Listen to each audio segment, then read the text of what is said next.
speak loud so that that can pick us up, and if there's a problem or question, or you feel like it's not coming across properly, please don't. Or please.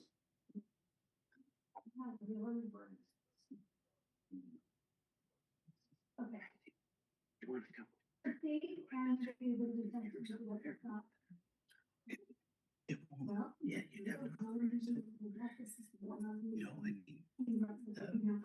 we can use the Okay, camera. and we are record. going to go for these. Well, I'm just saying, but as a person, What do you think we're all aware of?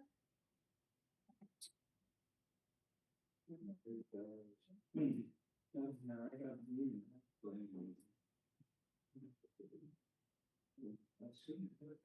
Don't speak up. Several has got that email, I have seen it. That she invited, this was.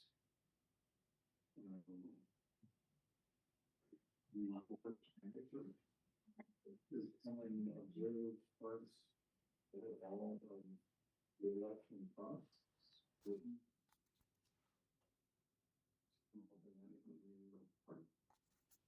Appropriate.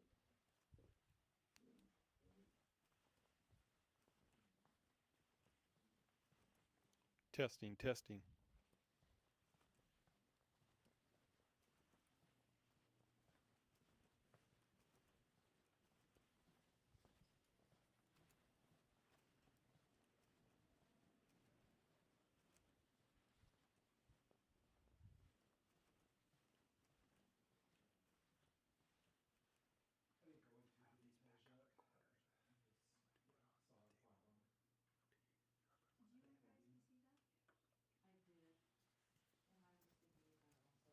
It's the first time I've ever seen an invitation like that come to us, yeah.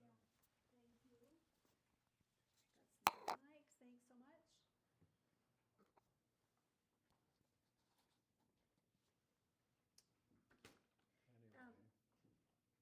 Dustin, I don't know if you received that email, if not, I'll just forward it to you. If you would forward it to me, I'll make sure that we notice it. If you So all elected officials were invited? Well, maybe.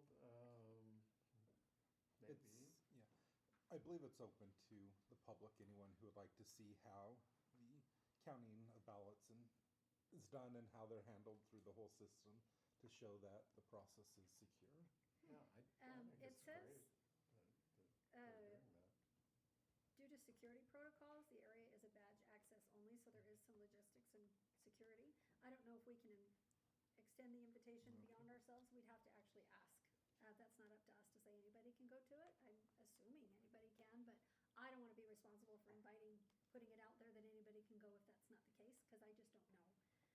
Like I said, I've never seen that invitation come before, so I just sent it to you, and we can reach out to the county, reach out to Ms. Chapman and just find out and get more clarification. There's still a little while before that happens. But I'm glad you brought that up. Actually, I feel like as a member of the Board of Canvassers, it probably makes sense to do some due diligence, you know?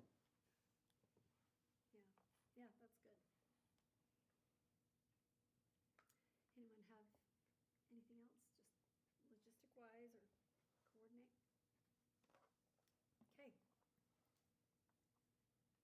Okay, let's move on. Item D, we'll just run through our city council meeting. This is the kind of council meeting that I love, right? We have a lot of good work we get to get done, and we have a couple of cool community things that will mean a lot to people that we get to be part of, and sometimes it's just fun to have people come together and recognize the good work that they do, and I appreciate that we have that opportunity.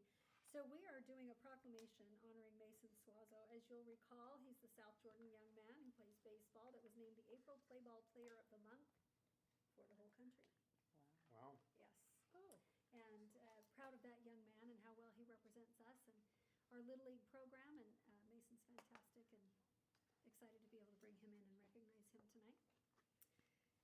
We also are doing a proclamation celebrating 100 years of Utah PTA. It's the Utah PTA Centennial, and we've got some PTA leaders. We have a lot of state and regional PTA leaders that come out of South Jordan, as you are aware to a degree, but we, a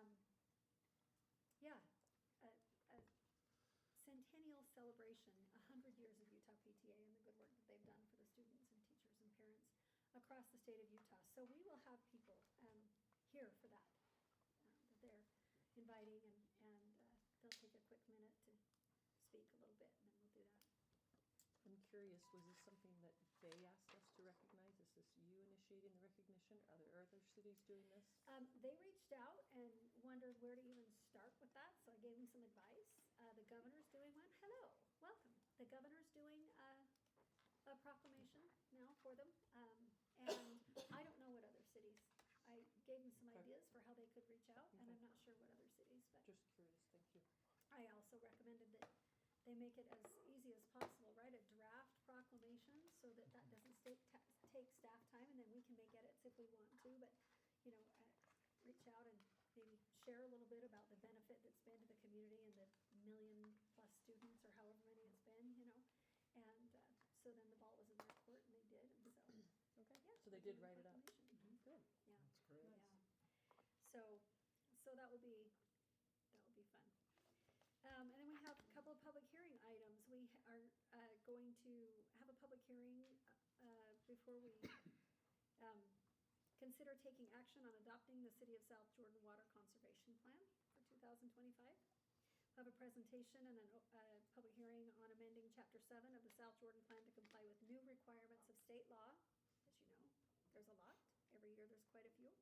And so our planning department and Joe Moss and some of his colleagues in the planning department under Brian's leadership have been just trying to review all of that and bring it all together and figure out what do we need to do to make changes to our code to make sure that we are compliant with the new state laws that were just approved this year.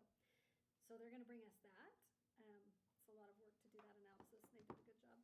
And then we have another one that's also to help us comply with changes to state legislation that just happened this year with some of our zoning, agricultural zones, residential zones, and the Redwood Road mixed use zone and the planned community zone. So planning will bring those. Joe's going to bring those and present those, and we'll hear about those. We'll hold public hearings on those, and then you can consider taking action. And it's probably wise if we take some kind of action, because it is literally to bring us in compliance with new state laws. So we'll see what that looks like, see what people have to say. That's it for the regular meeting. Anybody have any other questions? Seems pretty cut and dry. It's the kind of meeting that's great. Yeah, it's great. So, okay, they're all great, but some of them have some special things on them, and this is one that does. So it's kind of fun. Not so Yeah. emotional. Yeah, yeah. And we're all fans of making sure that whatever it is we have to do to make adjustments, that we are always compliant with state law. So as that changes, we're gonna roll with it, and we're gonna adapt. Okay, we have a conversation. We're gonna have our city manager, Dustin Lewis, lead our conversation. We had some of our friends that are preschool providers here in our city, and we've got some of them here with us today, come and talk about some home occupation and preschool requirements. And so we gave direction to staff and asked them to take a look at that and see where we're at, and if we're in lockstep with state code, or if there's anything that maybe let's evaluate it. Let's take an assessment and do a little analysis and see where we're at. So, Mr. Lewis, we will turn to you for that information. Well, thank you. One of the great things about having the opportunity to have a work session is we get an opportunity to work. So Awesome. we're gonna do a little work tonight. These are the worksheets. As the mayor indicated 3 weeks ago, there was a request brought forward that you as a council take some time to discuss our ordinance regarding preschools under the home occupations, and to answer some specific questions. And you asked staff to bring that back to you tonight, which we are prepared to present some information to you, and then engage in a discussion to get your pleasure on what direction that we should move forward. So the staff met, and we tried to kind of figure out what are the key issues that we're being asked to look at. So I created this first sheet to give you tonight, so that you can kind of see what we think the key elements are that we need to probably focus in on, the areas that we need to discuss, what we want to set as the parameters. I've put some initial questions there to kind of get you thinking about those items. I'm gonna walk you through a spreadsheet. We looked at a dozen other cities. We looked at all of the cities that physically touch our boundaries, as well as some select cities that we felt were similar in size or operation or demographics to South Jordan, to give you a little bit deeper base to compare from. So, everybody's got one of those. You guys want to have one of those as well. I just realized I left my master upstairs.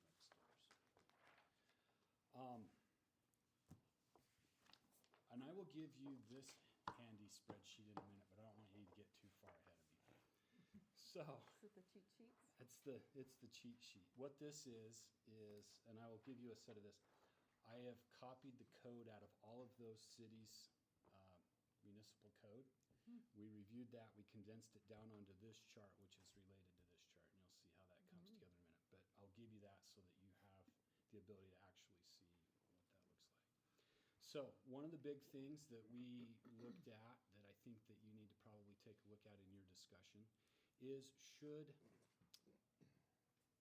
non-resident employees be allowed to be part of the business? What that means is, currently right now in South Jordan's ordinance, you can't have any outside employees.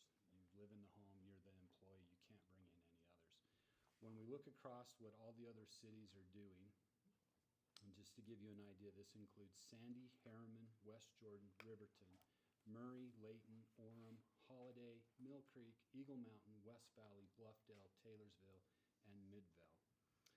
South Jordan does not allow for a non-resident employee.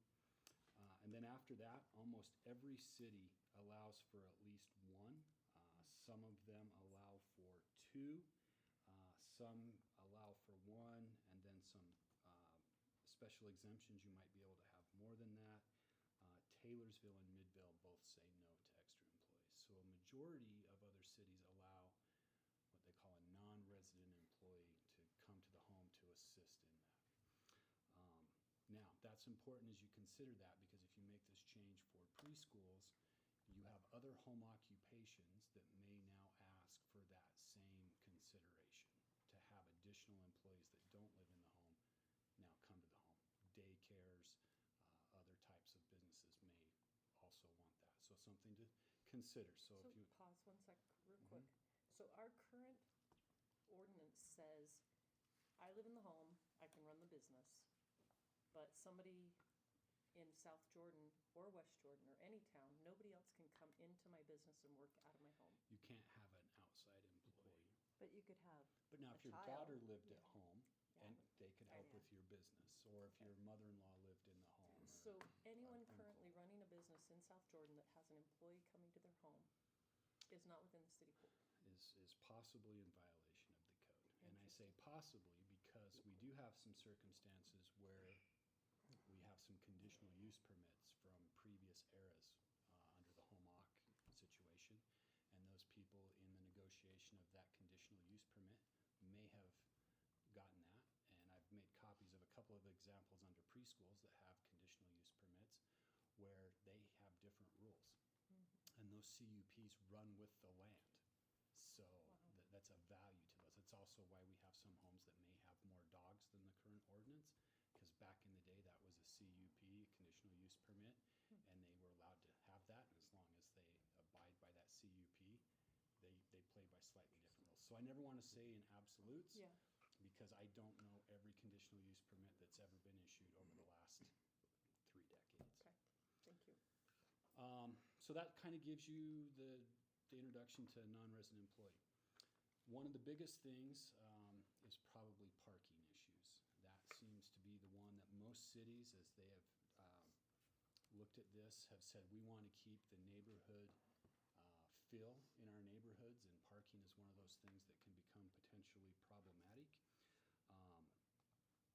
Currently, our code does not have parking requirements. 5 other cities also don't have that.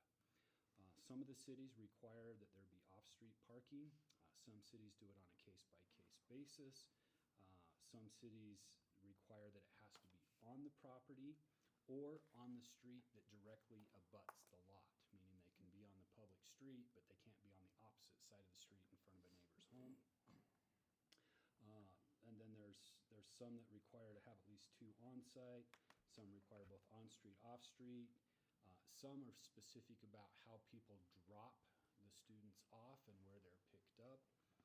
So this one's kind of a little all over, but most everybody has some reference to we want to maintain a neighborhood feel.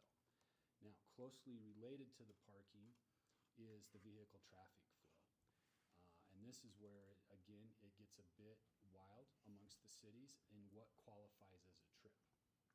Currently, South Jordan counts one leg as a trip. So if I drive to your house, that's one leg. When I get in my car and leave, that's the second leg. Some cities only count that as one trip. You're in, you're out.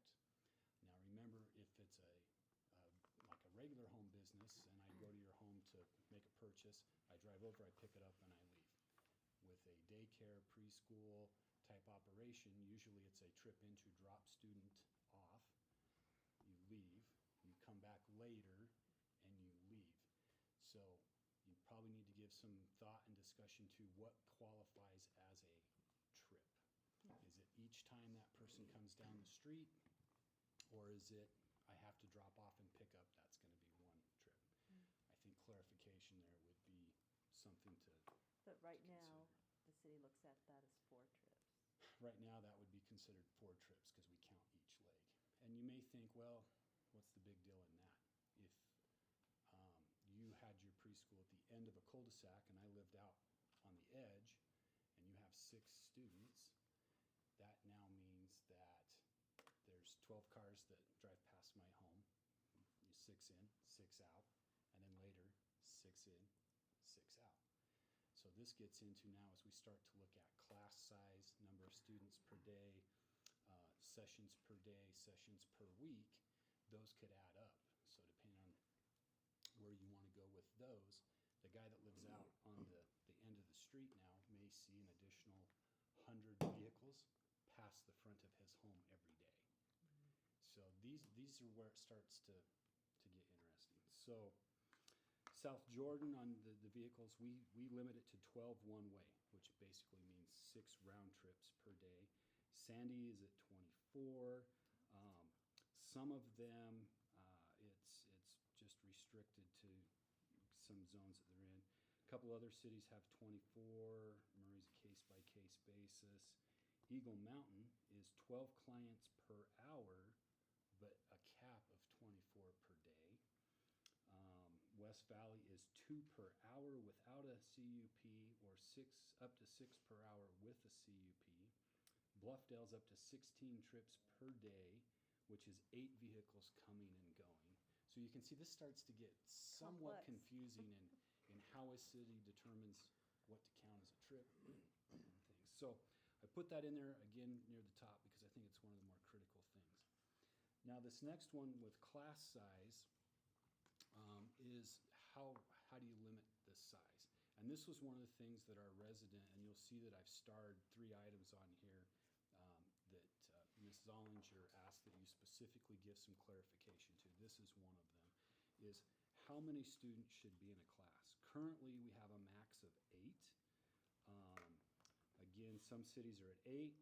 There's several that are at 12. Some are at 8 with a CUP, without a CUP, 12 with a CUP. Some are case-by-case basis. There are several that are 6 without a CUP, 12 with. There are some cities that don't limit class size. And again, so that varies as well. Closely related to that is students per day. Should there be a limitation on the number of students that can attend in any one day? Because many of the preschools operate Tuesday, Thursday, or Monday, Wednesday, Friday, or you have different groups. And do you allow, multiple sessions, morning or night? So students per day, again, we don't regulate that in South